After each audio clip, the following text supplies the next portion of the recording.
os había dicho antes, vamos a dar paso ahora a las presentaciones.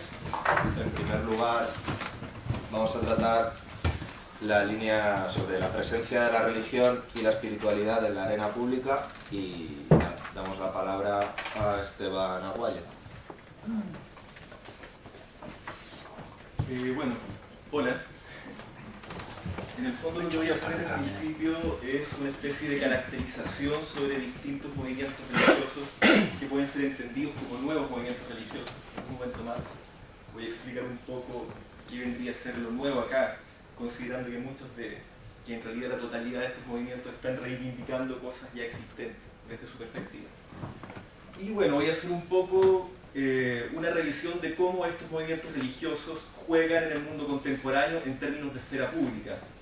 Vale decir, cómo juegan, cómo se movilizan en términos de su relación con instituciones, en su relación con el Estado, con otras religiones hegemónicas, y a la postre cómo precisamente empiezan a configurar su propio imaginario y sus propias vías identitarias a partir de esta dinámica de vinculación con precisamente la esfera pública. Básicamente, hay distintas definiciones sobre la esfera pública, la mayoría que he revisado están demasiado enfocadas en el concepto del poder. Así que quise establecer una definición de esfera pública como un espacio en que se exponen discursos en construcción, básicamente eso. Bueno, sobre la vida colectiva siempre a través de retazos, de fragmentos en permanente reconfiguración, siempre a partir de representaciones sociales, de impresiones, de fragmentos en el fondo. Y aquí coexisten en la esfera pública instituciones que detentan el poder, grupos de presión, medios de comunicación, y habría que agregar también, y cada vez más emergentemente, la presencia de sujetos que tratan de visibilizarse en el espacio público para dar a entender nada más que sus propias opiniones. Eso es una cosa que podríamos decir que ha empezado a surgir a partir de la última década, básicamente. En este sentido, la esfera pública vendría a ser, por un lado, un espacio efectivamente de poder de instituciones y por otro lado también un espacio de configuración de imaginarios y, como ya está bien dicho, de discursos en movimiento.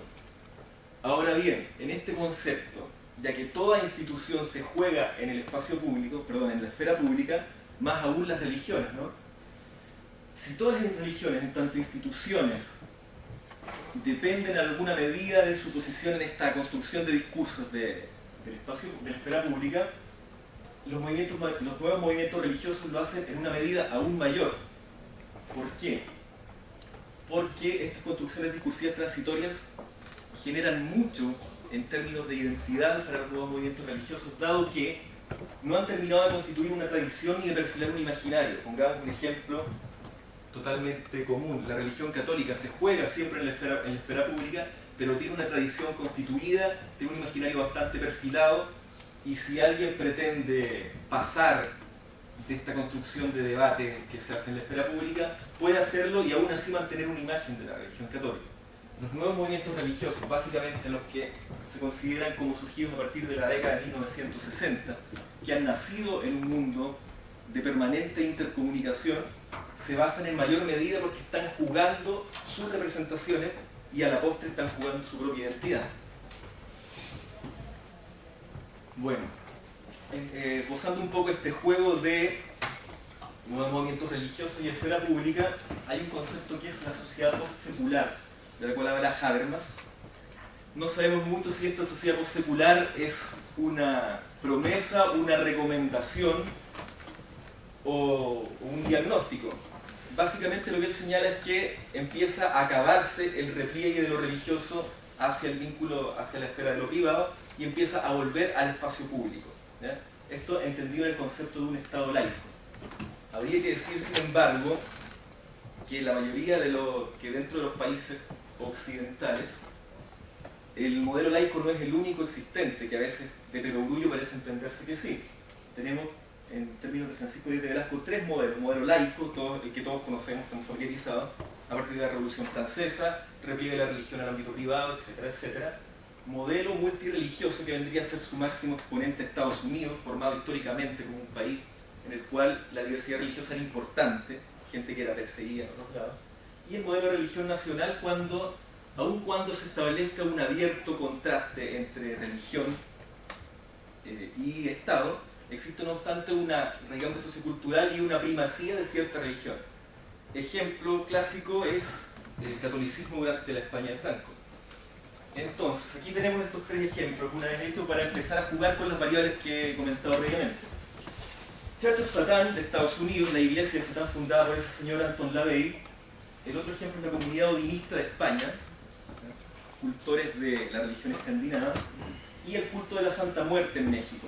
A partir de estos tres ejemplos, tres movimientos religiosos que nacen a partir de la década de 1960, algunos de ellos se institucionalizan rápidamente, otros demoran un poco más en institucionalizarse, pero todos ellos empiezan a jugar en la esfera pública con respecto a las instituciones, con respecto a las opiniones, generando representaciones sociales, aprovechándose de los medios, rehuyéndolos en alguna medida, y eso es lo que vamos a revisar someramente en estos pocos minutos. Pequeña caracterización: la Iglesia de Satán, fundada en 1966 en San Francisco, California, y reconocida legalmente en 1969.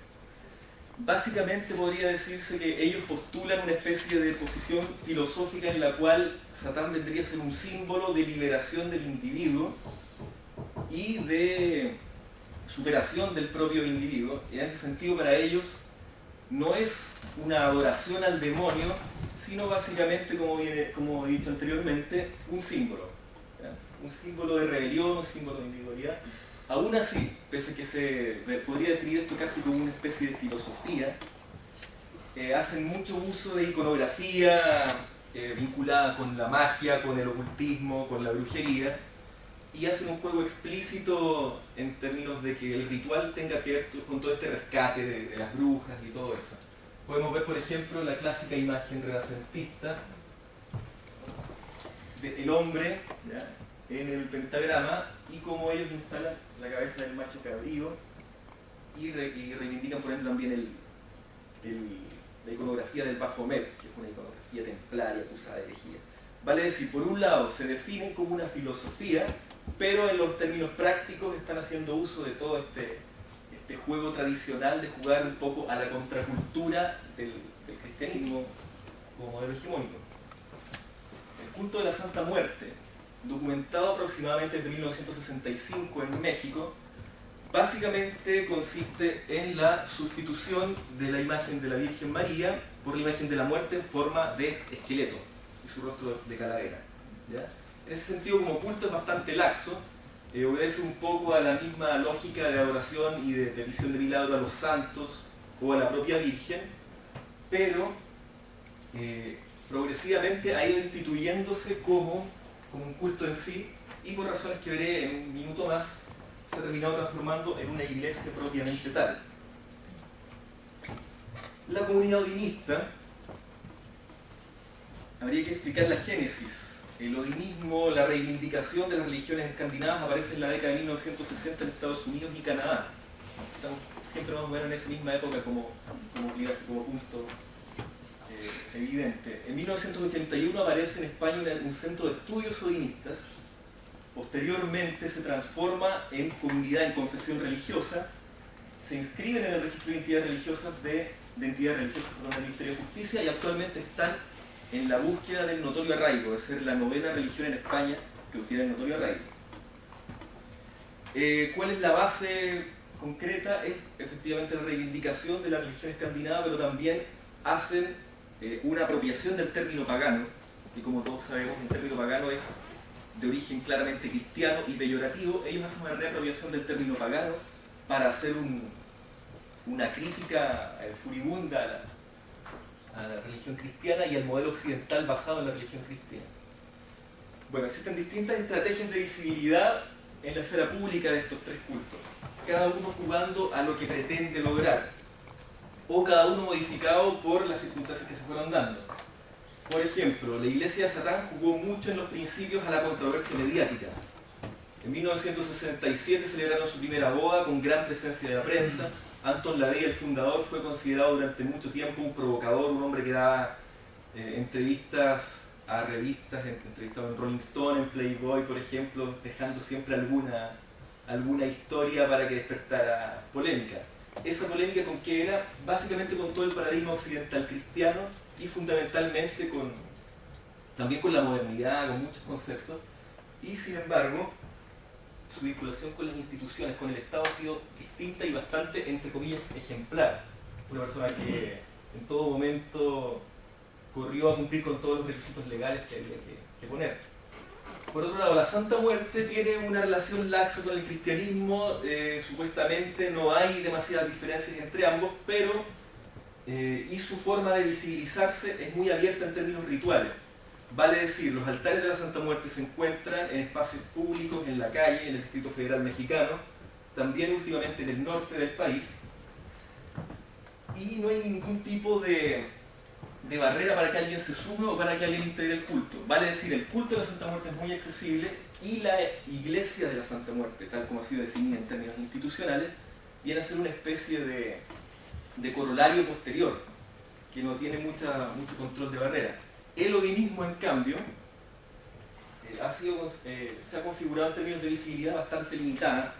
Tienen una página web, tienen un foro, se comunican discretamente, realizan sus rituales en un templo que tienen cerca de Albacete, pero no buscan la prensa, no buscan otro tipo de visualizaciones para mantenerse, y al parecer su proselitismo es limitado en ese sentido. Y aquí podemos ver, en derivación de lo anterior, la relación entre estos distintos modelos, entre los distintos modelos de Estado en relación con el modelo religioso, han permitido y condicionado la vinculación de estos nuevos movimientos religiosos. Por ejemplo, la Iglesia de Satán en su momento, cuando despertó mucha polémica de grupos religiosos, se amparó en la primera enmienda de la Constitución de Estados Unidos, que garantiza la libertad de culto. A partir de eso pudo inscribirse en San Francisco, y a partir de eso terminó generando la institución potente que es hoy, con sus oficinas centrales en Nueva York. Y eso también tiene que ver con, hay un detalle ahí que es muy decidor del entendimiento paradójicamente de este culto como emprendimiento o como empresa. Ellos tienen oficinas centrales, pero no tienen templo central, ¿ya? Vale decir, la esfera del ritual está un poco más sumergida en la invisibilidad, pero la primera capa, el llamar la atención mediáticamente, eso sí está asegurado. El culto de la Santa Muerte, bueno, hay que entender que México es un país que decretó muy tempranamente la libertad de culto, en 1860, bajo el presidente Benito Juárez. Más aún, después de la Revolución Mexicana, en la década de 1910, empezó una tradición muy fuerte de Estado laico, de Estado aconfesional, y ha sido indiscutido hasta ahora ese modelo de Estado. Por ende, la Santa Muerte no ha tenido demasiados problemas con el Estado, sí con la institución de la Iglesia Católica. Ellos siempre tienen una polémica con la institución de la Iglesia Católica. Y, no, bueno, como decía, tuvo algún problema en algún momento con el Estado porque inscribió la Iglesia de la Santa Muerte, oficialmente se inscribió en el año 97. En algún momento la gobernación del Distrito Federal le quitó el derecho a ser considerada una iglesia oficial por asuntos burocráticos, porque habían inscrito una creencia que no era la que está confesando. Nuevamente se inscribieron en el año 2007 y ahora sigue. La comunidad odinista se basa en está de alguna manera fundamentada su institucionalización en la ley orgánica de 1980, y hay que pensar también que el contexto de la España post-franquista les hizo dar estos pasos un poco progresivos, primero definiéndose como centro de estudio, y mucho después, ya a medida con el cambio del tiempo y con la posibilidad de obtener el notorio arraigo, transformándose directamente en una confesión. Entonces, en términos de la relación con la institucionalidad, podemos ver que aquí hay distintas formas, distintas fórmulas, distintas maneras de vincularse. Tenemos por un lado la Iglesia de la Santa Muerte, que efectivamente se definió a sí misma, se vio obligada, entre comillas, a legalizarse para, según sus propias palabras, para dejar de ser acosados por la Iglesia Católica. Entonces, al estar bajo la ley, podrían manifestarse. De todas formas, el culto de la Santa Muerte es bastante libre y la Iglesia no tiene demasiado control, a diferencia de estas otras dos instituciones que he mencionado. Y digo instituciones muy bien en el sentido de que tanto la Iglesia de Satán en Estados Unidos como la comunidad odinista son en alguna medida emprendimientos familiares. Por un lado, entonces, la vida y su sucesión, por el lado de la comunidad odinista, un matrimonio. El Señor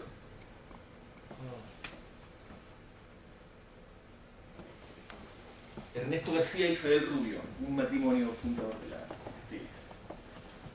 Bueno, podemos ver en este caso que la construcción permanente de discurso se ha hecho en la esfera pública en algunos casos. Podemos ver que hay casos paradójicos. Por un lado, la iglesia odinista descree abiertamente de todo el paradigma occidental, hablan de un error de la sociedad occidental que ha durado 2000 años y sin embargo muestran con mucho orgullo los papeles que les han permitido estar postulando el notorio arraigo hoy.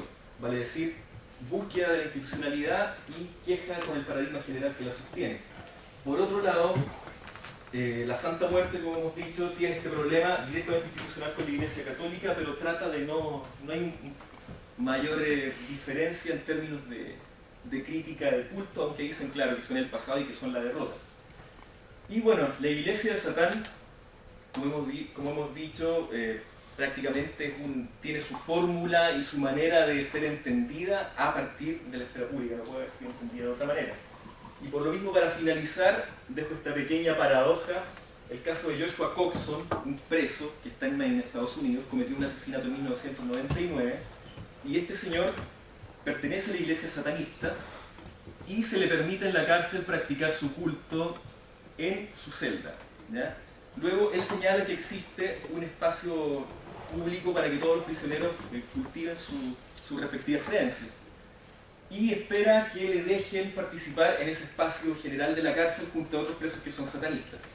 Hasta el momento le han negado, él recurrió en primera instancia a la corte de Maine, ganó en primera instancia, perdió en segunda instancia porque apeló la cárcel y en tercera instancia está en este momento peleando para que se le permita. Y aquí está un poco, en el caso de Joshua Coxon, se resumen un poco estas paradojas, esta forma controversial de ir construyendo identidad y construyendo discurso a medida que avanza y a medida que se vinculan a estos nuevos movimientos religiosos y se despliegan en el mundo contemporáneo. Eso.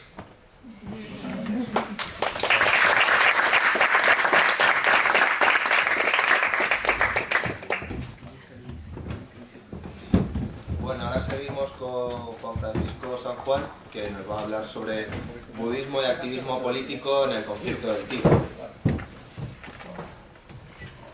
Hola, ¿qué tal?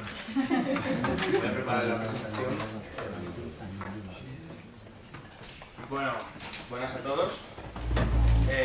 Siguiendo un poco con la línea de debate de la religión y la esfera pública, continuando lo que ha empezado mi compañero Esteban, yo voy a hablaros un poco de las relaciones entre el budismo y el activismo político enmarcado en el conflicto del Tíbet, que supongo que todos tendréis una idea de él. La idea es analizar de una manera un tanto descriptiva el conflicto, contextualizarlo en su fase final. Lo que nos interesa es la campaña de inmolaciones, que no sé si conocéis, que está activa y abierta ahora mismo en el Tíbet desde los últimos 3-4 años sobre todo, pero en los últimos meses con más fuerza.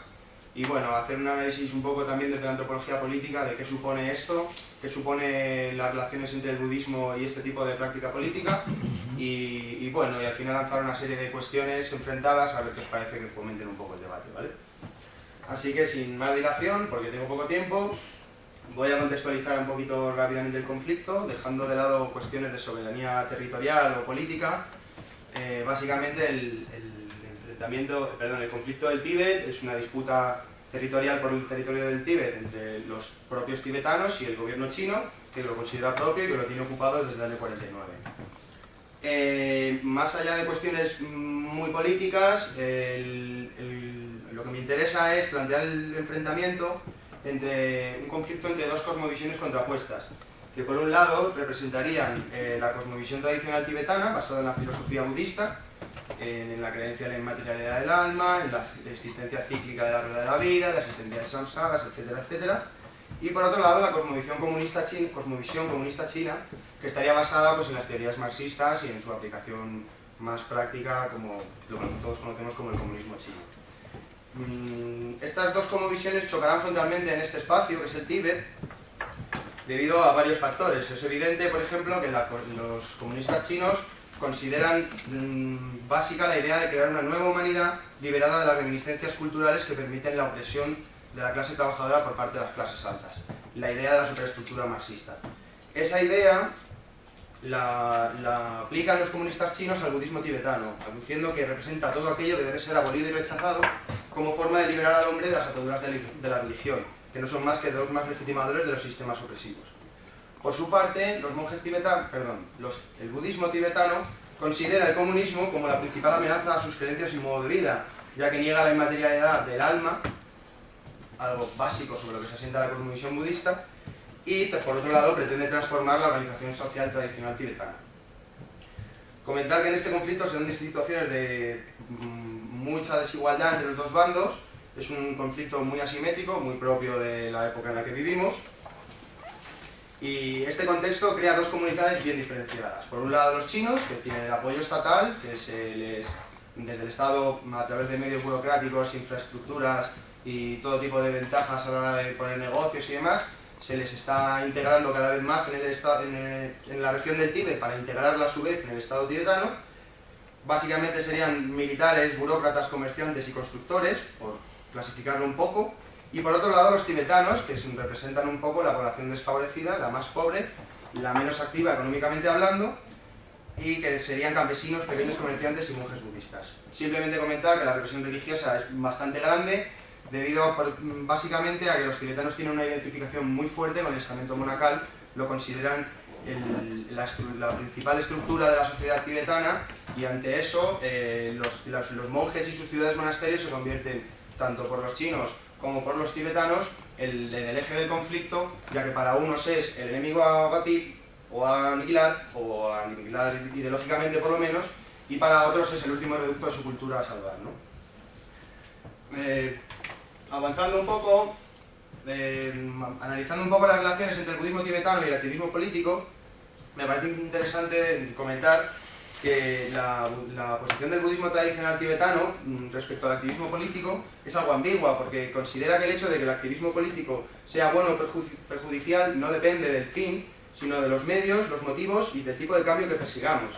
Sí depende del fin también, pero es una interconexión entre toda la lucha y no se puede perder de vista ninguno de los puntos, ¿no? Desde este punto de vista, defender programas o métodos que están en contra de los principios budistas es perjudicial, evidentemente, pero también lo es defender algunas ideas que se estarían de acuerdo y que encajarían en el paradigma o en la cosmovisión budista, pero no pueden hacerlo si su intención está basada en apegos, en egoísmos o en motivación o en enfrentamientos con otra comunidad.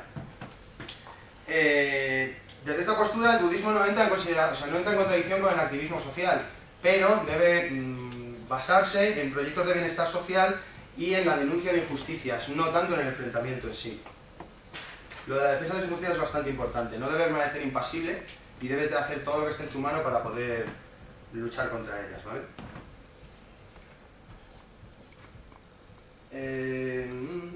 También me parece interesante destacar que... bueno, da igual.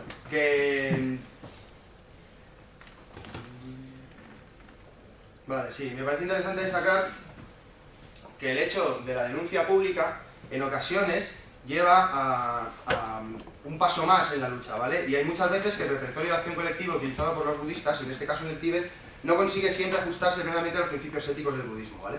Se dan manifestaciones con disturbios violentos, sobre todo en los últimos tiempos, que hacen que la imagen quede un poco, no en entredicho, pero sí en contradicción con la cosmovisión budista. Se supone que esto no debería ser así, pero el hecho es que la lucha lleva a eso. Bueno, respecto ya a la oleada de inmolaciones, antes de hablar directamente de ello, me gustaría destacar que es importante entender que la buena plataforma que tiene el budismo tibetano en el exilio en los medios occidentales. Esto es así porque, como sabéis todos, hay que enmarcar el conflicto en la Guerra Fría, en la división entre bloques, y como el comunismo era el enemigo, el Tíbet se convirtió en uno de los aliados de Estados Unidos. Ello le ha hecho gozar de muy buena fama y de muy buena visibilidad en los medios de comunicación occidentales y de cierta visibilidad pública que les ha permitido mantener relativamente latente su conflicto. También han sido favorecidos por la religión, por una posición no teísta de su religión y de una disposición muy abierta y muy dialogante entre religiones, que en el contexto americano, como ha dicho Esteban, multirreligioso por definición, pues ha encajado muy bien y les ha permitido avanzar en sus apoyos. Hay que destacar, como estaba antes, lo que es que no se puede ver ahora, lo siento. Así, mira. La labor del Dalai Lama como figura pública, todos conocéis, tiene el Premio Nobel de la Paz y es quizá la figura más central de todo este conflicto, ¿no? Sin embargo, claro, desde el lado chino esto no se ve así. El Tíbet se ve como una región atrasada debido a su peso religioso en la tradición tibetana y se ve el antiguo estado tibetano como un estado teocrático. En base a eso, los chinos consideran que la figura del Dalai Lama es básicamente un mero separatista que lidera una organización ilegal que promueve los intereses contrarios a los chinos. Bueno, pues es lo que ellos opinan, porque ellos, respecto a su posición de control y de integración de la región del Tíbet en el Estado chino, es lo que les interesa en ese caso. Esto provoca que... Bueno, todo esto lo que provoca es que a la hora de visibilizar su conflicto, los tibetanos se encuentran con el problema de la visibilización de su conflicto a través de medios no violentos, ¿vale? La observancia rigurosa de sus principios éticos es fundamental por encima de todo. El enfrentamiento con... perdón, me he liado.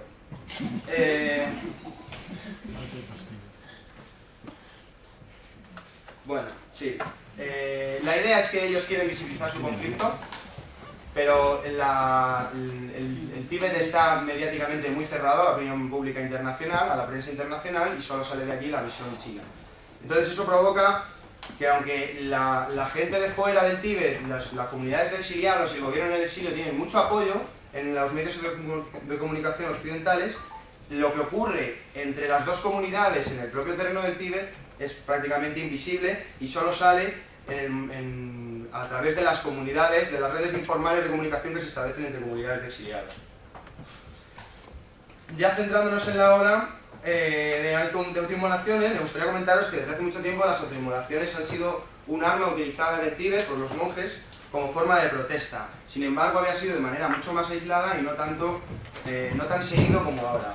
Me gustaría comentar que ya en el 80, a partir de los finales de los 80 y de los 90, hubo una serie de inmolaciones que llamaron bastante la atención, entre los años 90 y 95 por ahí, y llamaron mucho la atención tanto en China como en el exterior, pero no llegaron a calar realmente en la opinión pública. El momento clave que nos ocupa, por lo menos desde mi punto de vista, es en la primavera del 2008. En ese momento se están preparando las Olimpiadas de Pekín, va a llegar el verano, y es en agosto las Olimpiadas, y el 10 de marzo, que es una fecha muy importante para los budistas chinos, porque conmemoran un intento fallido de levantamiento contra los chinos, nada más empezar la ocupación, pues se convierte en una manifestación de monjes que protestan también por unos compañeros detenidos el año anterior y tal, se convierten en oleadas de saqueos y manifestaciones muy violentas contra la autoridad y los policías chinos. Es algo que llama la atención del mundo entero, porque todo el mundo está pendiente de los Juegos Olímpicos chinos como el momento en el que China se va a abrir al mundo. Y es el momento exacto que eligen los tibetanos para hacer algo que hasta el momento no habían hecho, que es luchar en la calle directamente y contra el poder chino, ¿no? Claro, ¿qué pasa? Que este auge violento entra en contradicción con sus propios principios. No contempla la observancia rigurosa de los principios éticos, pero por lo menos consiguió colocar la cuestión del Tíbet en primera plana. Todo el mundo estaba pendiente de esa zona de Asia en aquellos días. Supongo que os sonará a todos. ¿Qué pasa? Una vez acaban las Olimpiadas, el conflicto pierde visibilidad y la comunidad tibetana se enfrenta a un dilema. Tiene una encrucijada que implica que por un lado sienten la necesidad de mantener la presión alta, de mantener la escalada de violencia, como forma de mantener su visibilidad pública y mantener el conflicto en el candelero de la opinión pública internacional. Así le dan medios a sus aliados occidentales de presionar al gobierno chino.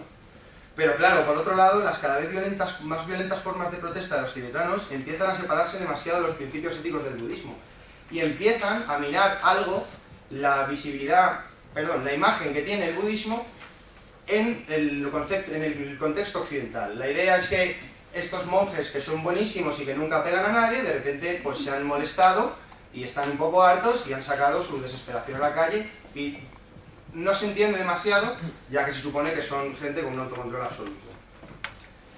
Debido a esto, las imágenes de los monjes enfrentados a la policía o rompiendo y tomando escaparates suponen una contradicción ética y estética, porque es lo que decía, también atacan directamente la imagen mediática construida por el gobierno en el exilio, ¿vale? Hablando ya un poco más centrado en las autoinmolaciones,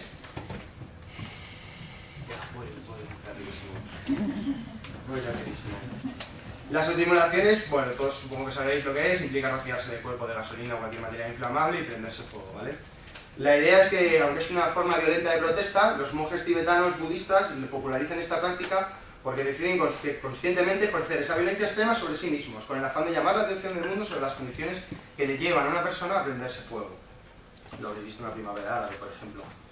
La cuestión es que ellos lo usan como arma principal a partir del 2009 como manera de mantener el conflicto vivo y como manera de, por un lado, mantener la presión alta, pero por otro lado, volver a ajustarse a sus principios éticos de no dañar a ningún ser vivo, incluyendo el enemigo, ¿no? Es un orden con el que cada persona se juega su propia integridad física por un fin que sabe que no va a cumplir.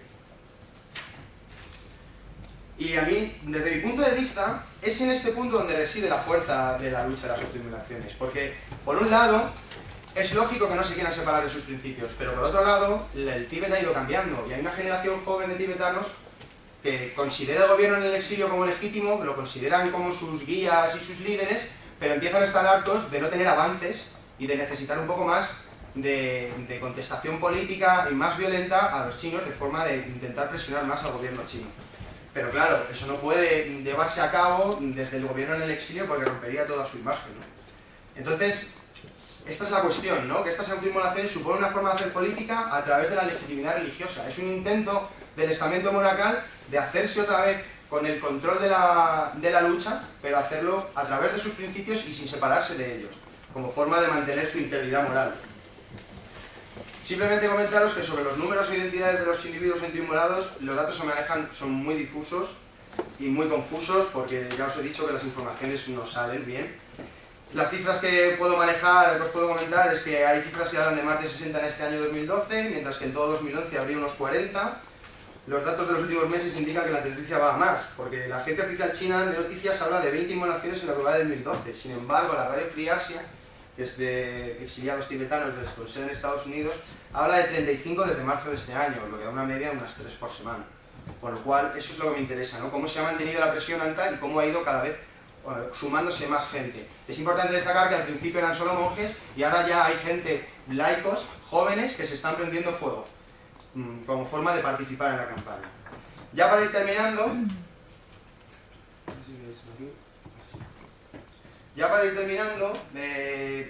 comentar simplemente que desde el gobierno chino se acusa al Dalai Lama y al gobierno en el exilio de dirigir la campaña y de ser los principales instigadores.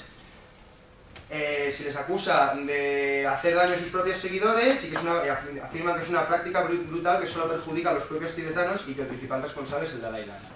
Sin embargo, desde el gobierno en el exilio se acusa a China de ser la responsable de la desesperación que lleva a decenas de tibetanos a autoinmolarse para llamar la atención del mundo sobre sus condiciones de vida. Ya para ir acabando, simplemente dos apuntes personales, y es que personalmente tengo la sensación de que esta campaña no ha salido ni del gobierno en el exilio, ni del Dalai Lama, ni mucho menos de las organizaciones de apoyo occidental. Esto sale, lo que yo os digo, de lo que os he dicho antes, de la juventud tibetana que necesita un auge nuevo, que ve que no hay avances, que llevan 50 años enfrascados en un conflicto que no tiene solución para ellos y que le piden al gobierno en el exilio algo más de fuerza en su lucha. Como hipótesis a la hora de acabar, me gustaría comentar el hecho de que yo creo que lo que esta situación nos dice es que hay situaciones en las que la legitimidad religiosa es la dominante de cara al pueblo, pero se ve amenazada por falta de acción o liderazgo en la esfera política, sobre todo cuando el contexto legal no es el legítimo para el pueblo tibetano, digamos. La legitimidad no reside en el Estado que impone las normas, sino en los monjes que representan nuestra cultura tradicional, ¿no? Entonces, la observancia rigurosa de los principios éticos religiosos es imprescindible en este caso, pero se tiene que ver disminuida por la necesidad de tomar parte en acciones políticas que trasciendan esas líneas de los principios éticos. Esa disminución es lógica, pero debe mantener las líneas fundamentales también, tanto del conflicto político como de la lógica ético-religiosa que le adota de legitimidad. Y nada, simplemente para acabar y para fomentar un poco el debate luego, planteo 3 cuestiones dicotómicas para fomentar el debate y que simplemente son una serie de argumentos y me gustaría que pensarais un poco si es la campaña, no una inmolación sola, sino la campaña responde a un acto de desesperación, responde a un acto de fe, si sería terrorismo o sería activismo legítimo, o qué es lo que tiene más peso en este conflicto y en concreto en esta campaña, si la política o la religión. Y nada, básicamente eso es.